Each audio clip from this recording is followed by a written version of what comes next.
योगी ने भी ईद पर मुसलमानों को दी बधाई। ईद पर बधाई देकर भी खेल गए योगी। योगी ने अखिलेश को दिया करारा जवाब। योगी का गेम बिगड़ने लगे ओवैसी अखिलेश।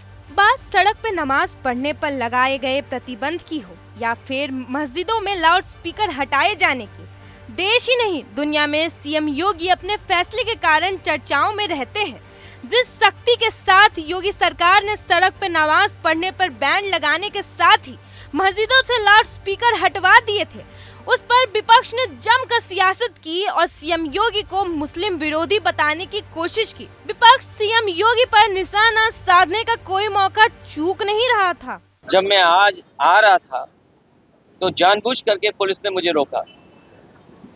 मैंने जानना चाहा कि भाई क्यों नहीं जाने दे रहे हो। पूरी बैरिकेडिंग लगा करके मुझे आधे घंटे जब बात की तब जाने दिया, बड़ी मुश्किल से, और एक गाड़ी जाने दी। और जब जानना चाहा मैंने कि आखिरकार क्यों ऐसा किया जा रहा है, तो किसी अधिकारी के पास जवाब नहीं था। आखिरकार इसको मैं क्या मानूं, क्या समझूं?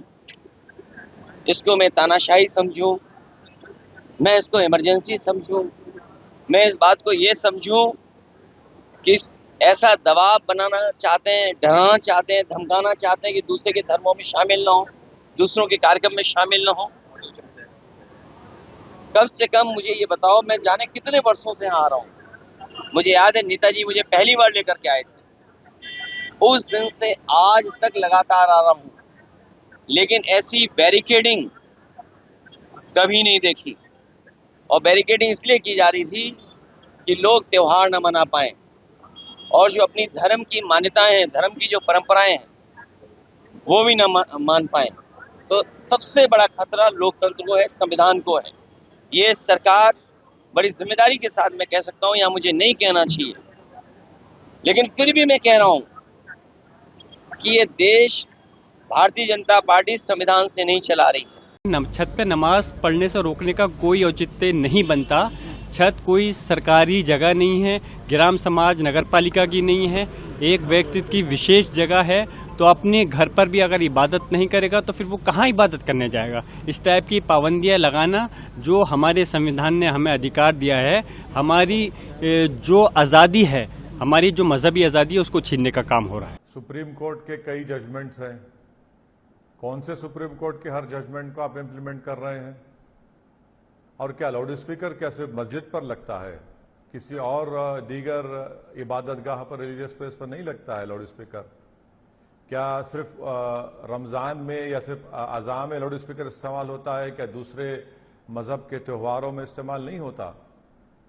तो देखिए, मुल्क में एक माहौल जो बनाया जा रहा है ना, वो ये माहौल ये है कि मुसलमानों के खिलाफ नफरत पैदा की जाए, मुसलमानों के खिलाफ ये बावर किया जाए हमारे हिंदू भाइयों और बहनों को कि मुसलमानों से खतरा है आपको, इस्लाम से खतरा है आपको, अजान से खतरा है आपको, हिजाब से खतरा है आपको, गोश्त से खतरा है आपको, मुसलमानों के वजूद से आपको खतरा है।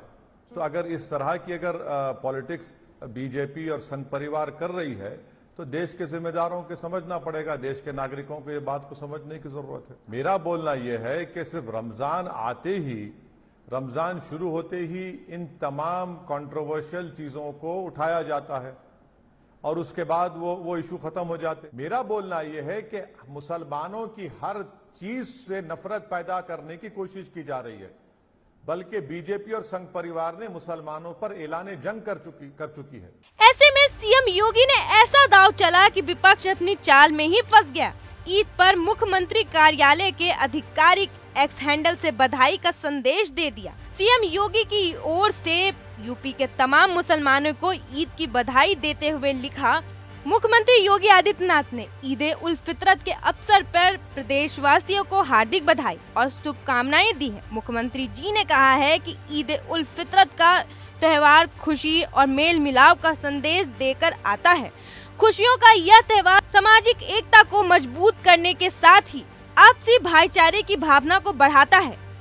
उत्तर प्रदेश के मुख्यमंत्री कार्यालय से हर साल ईद पर इसी तरह का संदेश जारी किया जाता है और इस बार भी मुख्यमंत्री कार्यालय के आधिकारिक सोशल मीडिया हैंडल से ही ईद की बधाई दी गई, जिसके बाद से ही उन सब धर्म के ठेकेदारों के मुंह पे करारा तमाचा है जो ये कहते हैं सीएम योगी मुस्लिम विरोधी हैं। सीएम योगी ने कई बार अपने बयान से साफ किया है कि सरकार किसी धर्म के खिलाफ नहीं है, लेकिन धर्म के नाम पर नियमों को तोड़ने की इजाजत किसी को नहीं मिली है।